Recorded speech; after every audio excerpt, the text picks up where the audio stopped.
Well, good morning, and this is bell work number 12, and the reason why I chose this bell work, you guys, is because this will tie into, our new lesson of the day, which is fractional exponents, okay?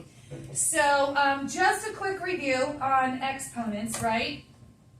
If you have 2 to the third power, you know that's 2 times 2 times 2, which is what? 8.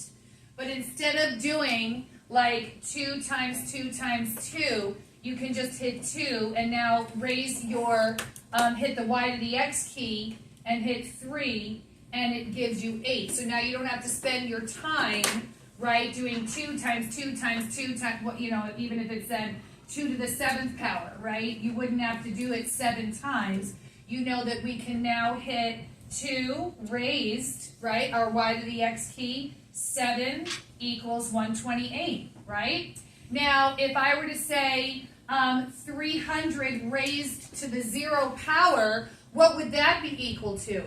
1, right? Because anything raised to the 0 power is equal to 1, right? This is just a quick review of, what we know about exponents. Now, what if I said if we have 4 raised to the negative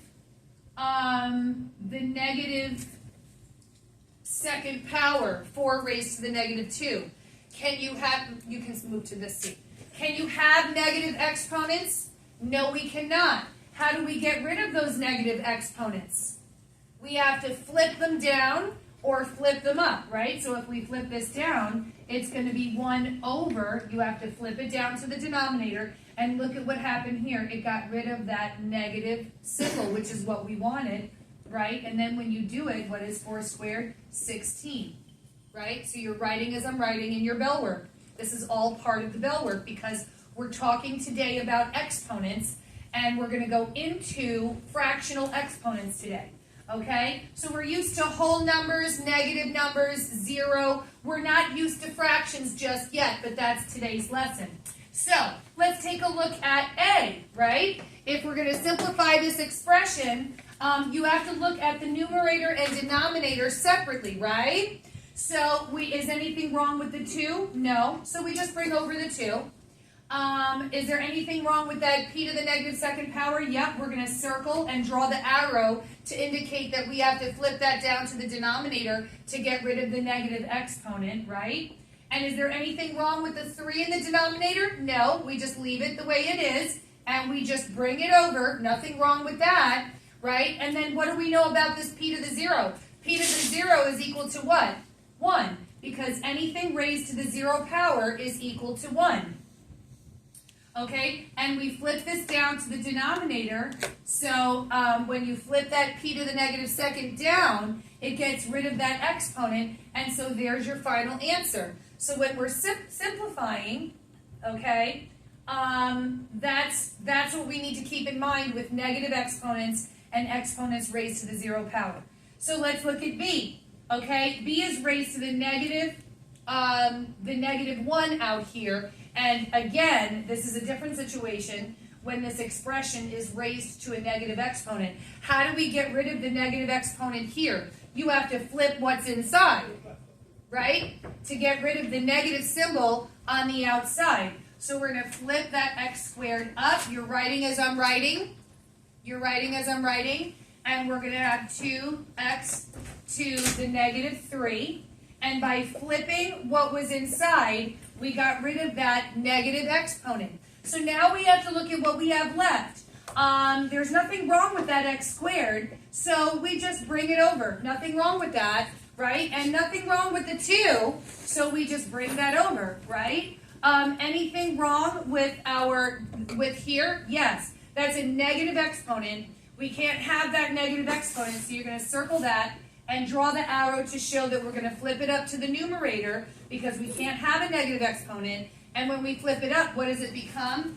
X to the third power. So now we have to combine those, right? And when we multiply powers of the same base, we add those exponents. So 2 plus 3 is 5. So our final answer is x to the 5th divided by 2. Okay?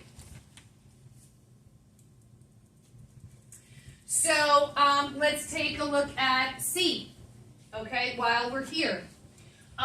So let's look at what's inside first, because this is a positive 3. We don't have to flip anything. We don't have to flip what's inside because that's a positive 3. But we still have to look at what's inside before we raise it to the third power.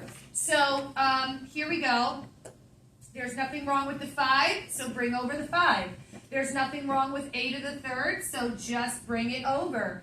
I can see that that's b to the negative 1, so that's going to have to come down. We got to flip that down to get rid of the negative exponent, right? So we will do that. There's nothing wrong with the 3 here, so we just bring it over, right? And anything raised to the 0 power is equal to 1. So we cross that out and just put 1, and 3 times 1 is still 3. And now we're flipping down that b to the negative 1, and that becomes b. But now that we've cleaned up what's inside, now we can raise everything inside to the third power, okay?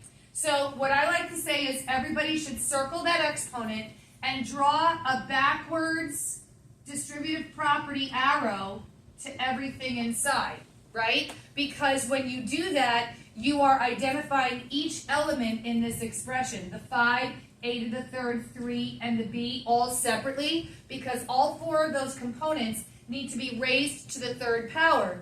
So 5 times 5, we have to raise 5 to the third power, a to the third to the third power, 3 to the third power, and b to the third power, right? So 5 to the third power is 120, I wrote 35, sorry about that, 125, okay? And then a power raised to a power, what do we do with those exponents? We multiply them, so that becomes a to the 9th. And then 3 to the third power, 3 times 3 is 9, times 3 is 27, right? And even though it's not there, you know there's a 1 there with that b, a teeny, teeny, tiny 1 there, right? So bring over the b, and 1 times 3 is 3. And that is your final answer. Okay? So that concludes the Bell Work Review for exponents.